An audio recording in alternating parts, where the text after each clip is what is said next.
Joining us now to discuss Nvidia and the ripple effects that we do seem to be getting, at least in overtime, Byron Deeter, partner at Bessemer Venture Partners. Byron, welcome. Good to see you again. I was just talking to an entrepreneur today who's about to announce a Series C, which I think you might be involved in, where that money is going, and part of it is going to accelerator chips. Maybe that helps to explain how Nvidia has managed to beat these already high expectations. Thanks, John. Great to be back, especially in this fun day in tech. And indeed, one of your prior guests called it hype. I call it market demand. This AI wave is real, and it's fueling a tremendous pull-through of real spend.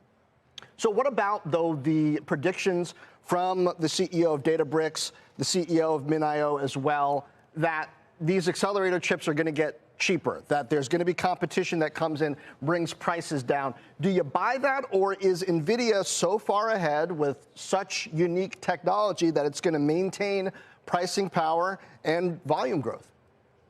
A little bit of yes and yes. I absolutely believe that the demand is there and increasing. And so what Ali was commenting about was specifically the supply trends that he sees coming as the hyperscalers, AMD and Intel, and dozens of pure play startups come in to try to compete for this GPU market. And so that's entirely a game on how fast can they innovate, how can these challengers emerge, and can they eat into this dominant market share that Nvidia has maintained. Right now, they've maintained a majority of the AI processing market share while this space has grown at a massive rate, and it's been impressive to watch. People have been expecting perfection from them, and frankly, they basically delivered that again today. Yeah. And I mean, just to feed off of what you just said, I mean, the fact that Nvidia is up, but AMD is also up, Intel is also higher in sympathy here. How much does that speak to how quickly this market is growing and outpacing, to your point, that the demand is outpacing the supply, and even as competitors do start to move to come online? Yeah, simply put, the artificial intelligence wave is the next big trend in software. It is this next horizon in cloud computing, and it's going to continue to pull through massive demand for many years ahead. These software companies aren't building their own stacks in the vast majority of cases, and so they are dependent on these hyperscalers and infrastructure providers to power this revolution. And so the demand curves that we see within the private sector, which is the leading indicator to the pull-through of these chips, is just building.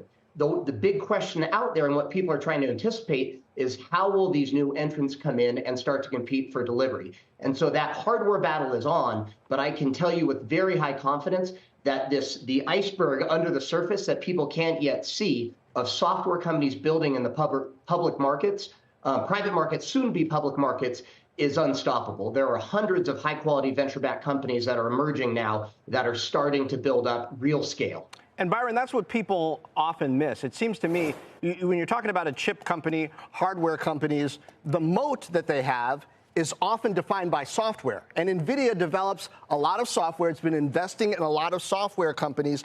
What might we hear from Jensen Huang on the call and later tonight that explains how that moat continues to develop?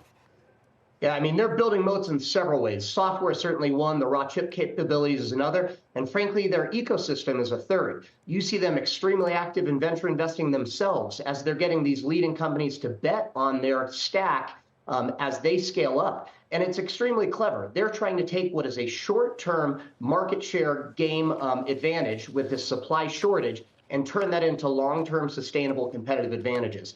It's hard to do in hardware, but they're very strategic about how they're going after it. And frankly, they've got a pretty compelling chance to pull this off because you see these dependencies starting to roll through into the software stack.